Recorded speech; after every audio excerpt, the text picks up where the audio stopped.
Hello my dear students, welcome back to your favorite channel NEET World. This is Vasavi Ma'am, your biology educator. Yes, so students, in the previous session we have done with the nutrition in animals of your class 7 CBSE science. It's the second chapter, right students? Yes. So coming towards the today's particular session, today we are going to start the another interesting chapter, that is all about the transportation in plants as well as animals, my dear students. Okay, so it is the fourth chapter. Yes.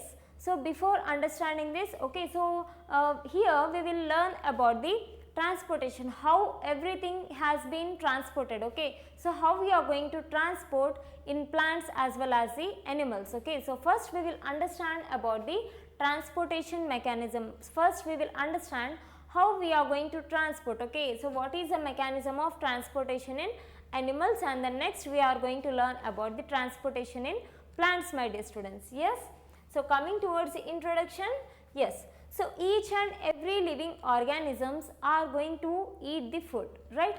So every living organisms, including the human beings, we require food. What we require, my dear students? We require the food, water and oxygen. Okay. So for surviving, we require food, water and oxygen. Okay. So apart from this, okay, so whatever we are going to eat the food, it is going to contain the nutrients, my dear students. Okay, the food we eat, it is going to contain the nutrients, and the nutrients has to be transported to the various parts of the body. Okay, so not only just eating the food, okay, so after eating the food and after consuming the water and after inhaling the oxygen, each and everything, the food, water and oxygen has to be transported to the entire body, and they has to be transported to the various parts of the body for utilization, my dear students. Okay, for the utilization, growth, repair and mechanism, and to perform various metabolic activities, we need to transport the food, water and oxygen to the various parts in our body. Okay, and next one, in the animals, okay, so in the animals, the waste products are formed during the digestion. Okay, so not only these transportation, okay, so we also need to excrete the waste products. Okay, so in the animals as well as in the human beings, okay, so the waste products are formed. Okay, so how the waste products are formed? The waste products are formed during the digestion as well as the respiration. Okay, so during the digestion process, already we have discussed in the nutrition in animals. Okay, so in that chapter completely we have understood about the human digestive system, right, my dear students? So through the digestion, okay, so with the help of the digestion, so we need to transport the waste. Okay, so all the waste materials, okay, so all the undigested food, it is going to be sent out with the help of the large intestine, right? So with the help of the digestion and respiration, we need to transport the waste products. Okay, so the complete digestion is going to be taken place inside the small intestine, whereas the undigested food, it is going to be sent out with the help of the large intestine, and the next rectum, anus and many other organs are involved for the excretion, my dear students. Okay, so here completely these waste substances are transported from the site of their production. Okay, so all the waste products, how we are going to transport the waste products? So the waste products are excreted. Okay, waste products are eliminated. First these are transported, first the waste products are transported from the site of their production. Okay, from the site of their production to the site of their excretion. Okay, clear, my dear students? Okay, so after intaking the food, we need to transport the nutrients, water and oxygen to the various parts of the body. Along with this, during the digestion process and during the respiration process, we need to transport the waste products also. Okay, and the waste products are transported from the site of their production. Okay, so where they are going to produce, after that each and everything. Okay, so apart from the waste products, the useful materials are completely utilized by our body, and the waste products are excreted from our body with the help of the excretory system, my dear students. Okay, so in this chapter what we are going to learn in the sense, so we will study how various substances are transported in bodies of plants and animals. Okay, so just we will understand how the waste products are transported. Okay, how waste products are excreted from our body. Okay, so we will learn completely this transportation mechanism in plants as well as in animals, my dear students. Okay, so how the substances are going to be transported, how they are going to be utilized, so completely we will understand both in plants and the animals. So before that, first we will understand the transportation process in animals, my dear students. Okay, first we will understand about the animals and the next we are going to learn about the plants. Okay, so all the students just have a look on this particular slide. Okay, so first we will understand about the circulatory system. Okay, so what is the main role of the circulatory system in transportation? Okay, so let's have a look here. Yes, so circulatory system. Okay, so the circulatory system is the most important and the main system which is going to provide our body cells with the food and the oxygen. Okay, so the circulatory system is involved in transportation of the food and oxygen. Okay, all the nutrients after digestion. Okay, after the digestion, the nutrients which are present inside the food, they are going to be transported and the nutrients are going to be reach. Okay, they are going to reach to each and every body cells in our body. Okay, just only with the help of the circulatory system only. Okay, so with the help of the circulatory system only, the nutrients are going to be circulated to the entire body cells. Okay, and along with this, the circulatory system is also going to transport the oxygen to our body. Okay, so these are the two main things which are transported just with the help of the circulatory system. That is nothing but what, my dear students? Food and oxygen. How we will transport? With the help of the circulatory system. Clear? And it takes away. Okay, not only it is going to transport the food and oxygen, so the circulatory system is also involved in, okay, it is also involved in elimination, or else it is also involved in excreting the waste products from the body cells. Okay, so it consists of blood vessels and the heart, my dear students. Okay, so apart from this, it is also going to, yes, it is also going to eliminate the waste products. Okay, so it is also going to eliminate the waste body fluids. Okay, and the circulatory system is going to contain three most important things, that is nothing but it is going to contain the blood vessels and the heart. Okay, so these are the three most important components which are present inside the circulatory system. Okay, so today we will learn clearly about the blood and its functions. We will also understand about the blood vessels and the heart. Okay, clear, my dear students? Yes. So first we will understand about the blood and what it is going to be transported and what are its functions actually. Okay, can you see these particular beautiful visuals, my dear students? Yes. So please have a look on this. Yes. So we will learn inside in the circulatory system, we will learn about these three main things, that is nothing but heart. Okay. Okay. Under the circulatory system, we will understand in detail about the heart and we will learn about the blood, okay, and its functions, as well as we will also understand about the blood vessels. Okay. So completely these are included under the circulatory system, my dear students. Okay. So what the circulatory system is going to transport? Mainly food and oxygen, right? Yes. So first look into this particular slide.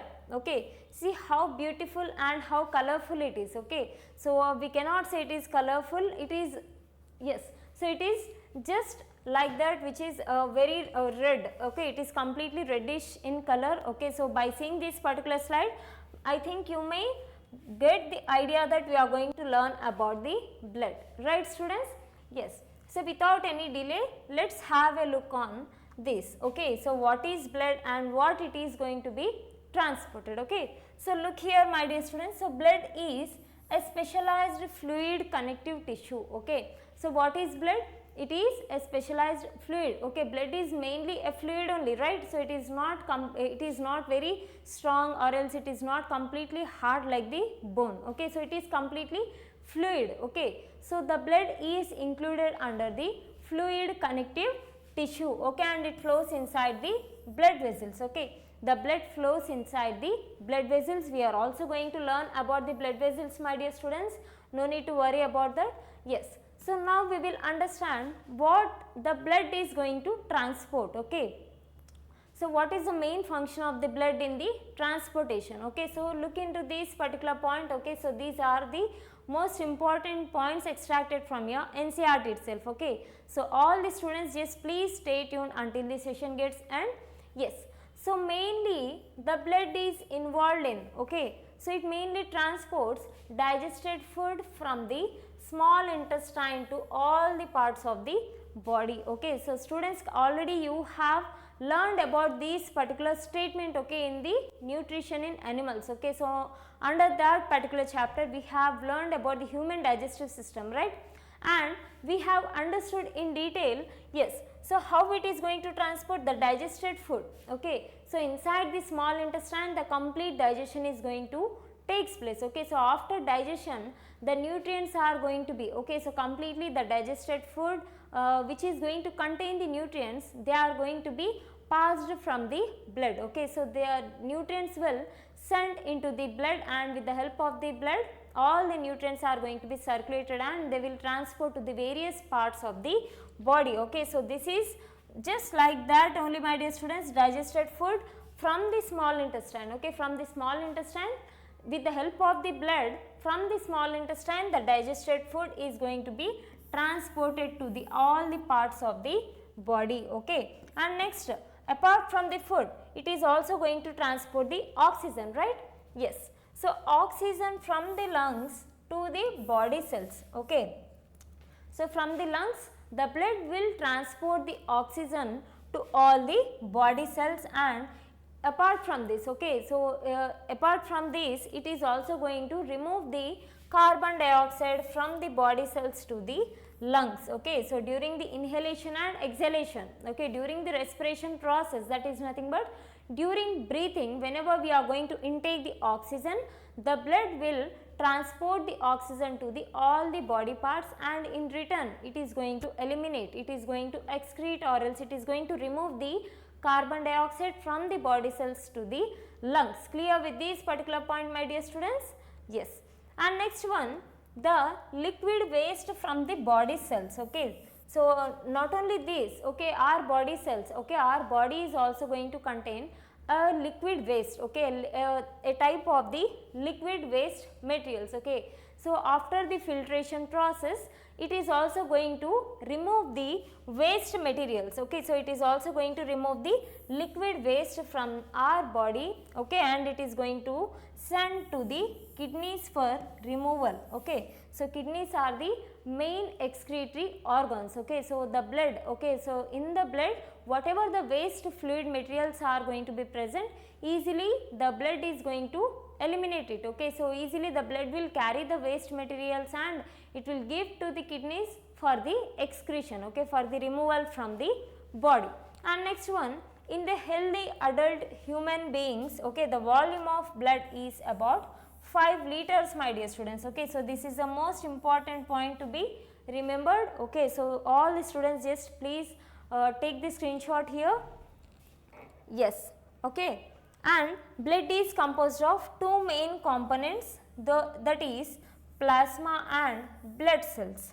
Okay, so the blood cells are also called as the blood corpuscles, my dear students. Okay, so clear with this particular slide?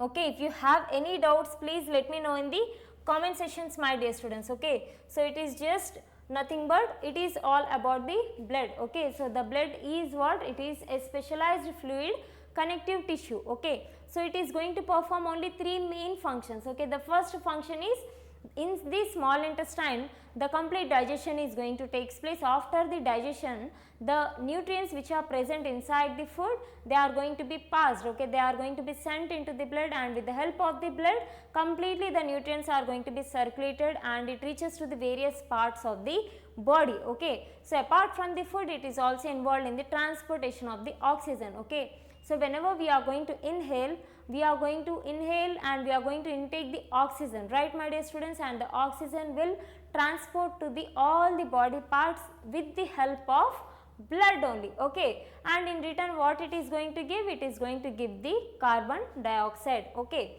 and the liquid waste, okay, and our body is also going to contain a few amount of the liquid waste. The blood will take the liquid waste to the kidneys, and with the help of the kidneys we are going to excrete, okay. The kidneys are the main excretory organs which will remove the waste from our body, okay. So, this is just about the circulatory system, my dear students. We are also going to learn about the excretory system also in detail, okay. Yes. So, the adult human being is going to contain how many liters of blood, my dear students? 5 liters, right? Yes. So, now we will understand, okay, the blood is mainly going to contain plasma and blood corpuscles, okay. So, first let us understand what is plasma, okay.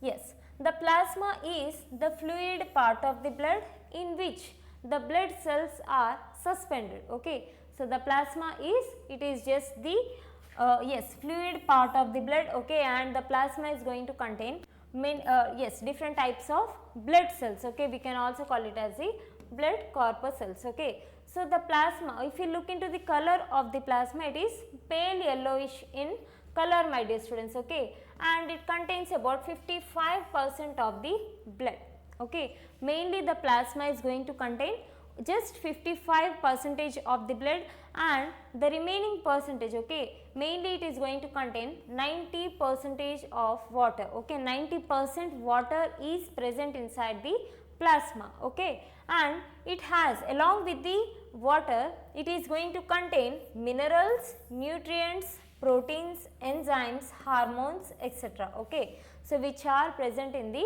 dissolved state. Clear with the plasma, my dear students? It is nothing, okay, it is just the fluid which is present inside the blood, okay, and the plasma percentage is 90%, okay. It is going to contain 90% of the water. Along with these, it is also going to contain minerals, nutrients, proteins, enzymes and hormones, okay. And the percentage of the blood, okay, the percentage of the blood or else the blood cells inside the plasma is how much percentage, my dear students? Just 55%, okay, and the remaining percentage is almost filled with the water, okay. It is going to contain the liquid content, okay. Yes.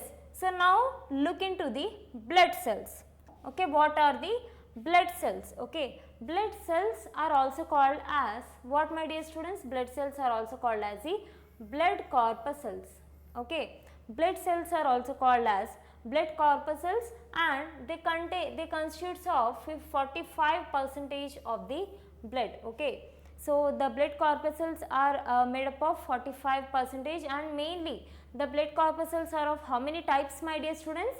Mainly 3 different types of blood cells are present. Those are red blood cells, which are also called as erythrocytes, okay. So, the red blood cells are also called as RBCs, these are also called as erythrocytes, okay. So, we will learn about each and every blood cells, my dear students, okay. So, this is just the white blood cells, these are also called as WBCs, and these are also called as leukocytes, okay. And next one, blood platelets, okay. So, these are also called as what, my dear students? These are also called as thrombocytes, okay. What are these? These are also called as the thrombocytes, okay. Erythrocytes are nothing but the red blood cells, these are also called as RBCs. White blood cells are also called as leukocytes, also called as WBCs, and blood platelets are also called as thrombocytes, okay. So, now first we will understand what are erythrocytes, okay. What are erythrocytes, okay.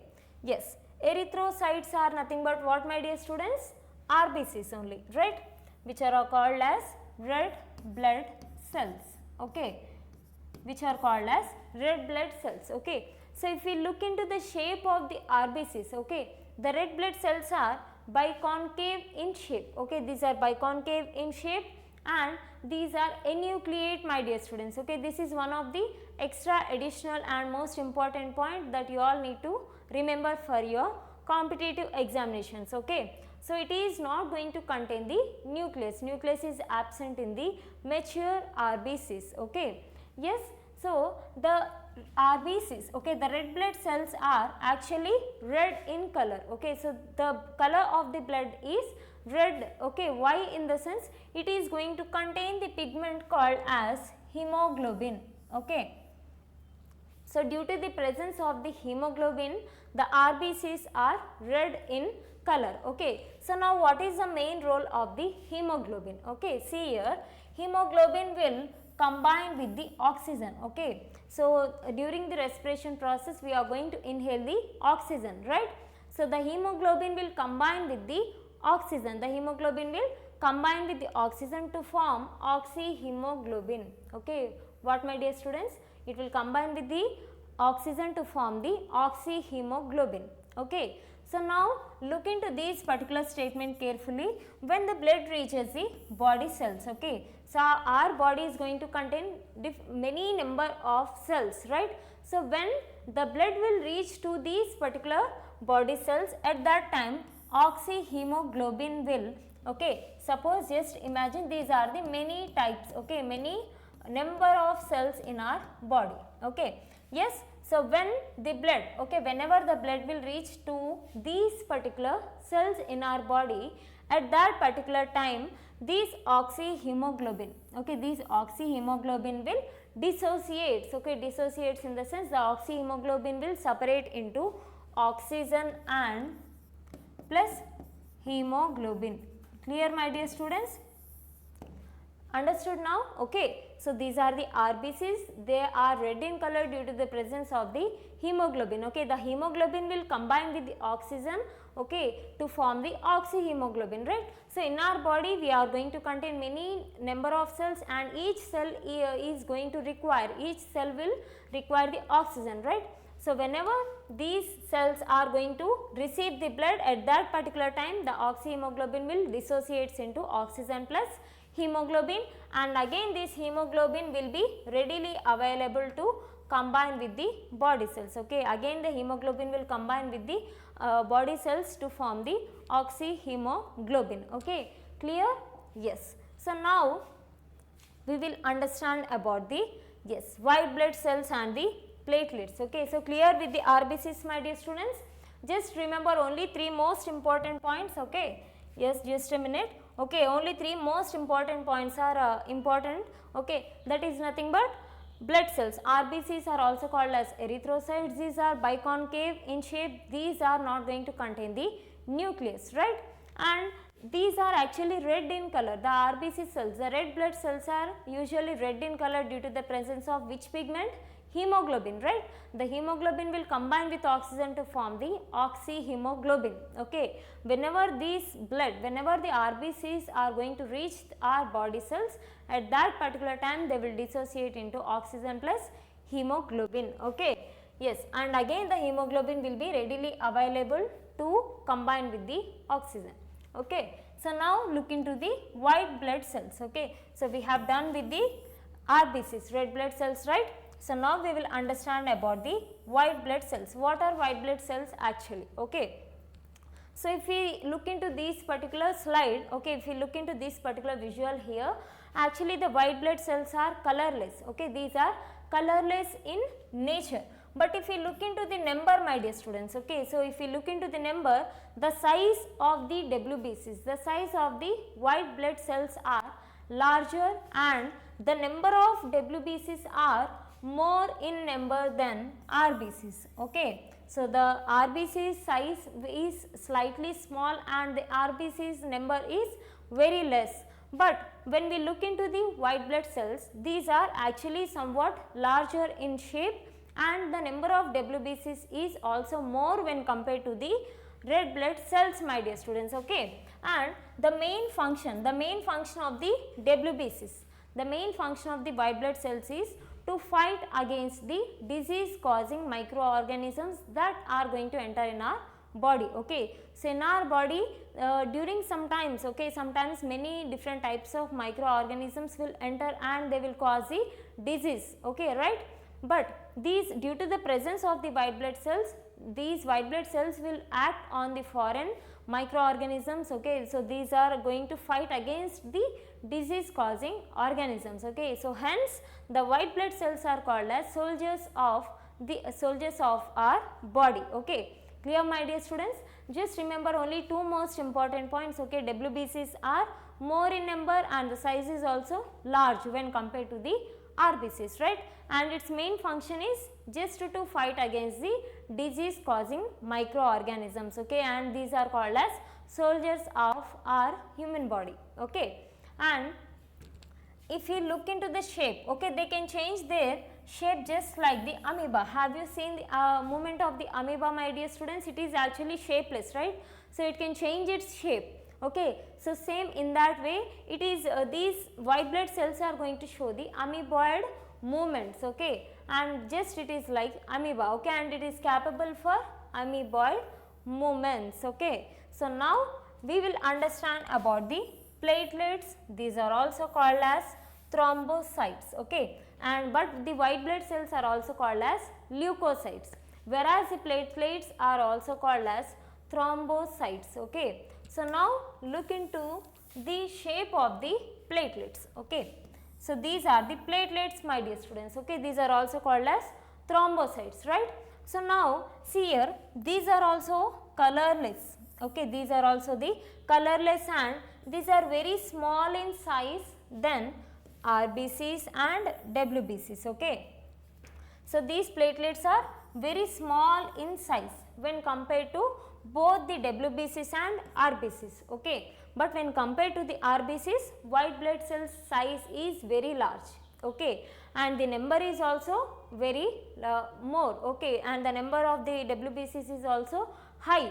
Okay, but when compared to this, okay, but the platelets are very small in size when compared to both the white blood cells and RBCs. Okay, next one, they helps in blood clotting. Okay, so this is the most important function that is performed by the thrombocytes. Okay, so the main function of the thrombocytes is to prevent the flow of blood. Okay, they help in blood clotting, my dear students. Okay, so see here, they help in blood clotting and they block the flow of blood. Okay, what does it mean? See, whenever there is any injury, it is going to occur to your hand or else to your body. Okay, so if there is any injury, okay, so if you are suffering or else if you have caught with any injury, at that particular time continuously the blood is going to flow, right? So from the injured area the blood will flow continuously. Okay, so from the injured area whenever the blood is going to flow continuously, to stop the flow of the blood, the platelets are going to come into the action. Okay, so the platelets will act on the injured place and they will block the flow of the blood. Okay, so they will help in blood clotting at the injured part or else at the wound parts. Okay, so that is only the main function of the thrombocytes, or else we can also call it as the platelets, my dear students. Okay, so this is all about the circulatory system, where we have learned about the three different types of blood corpuscles, right? So in the next session we will understand about the structure of the heart and next its function, and we will learn about the blood vessels also, my dear students. Okay, so this is all about the blood corpuscles. Okay, so this is how the transportation is going to take place with the help of the blood. Okay, so stay tuned with the NEET World, like, share and subscribe.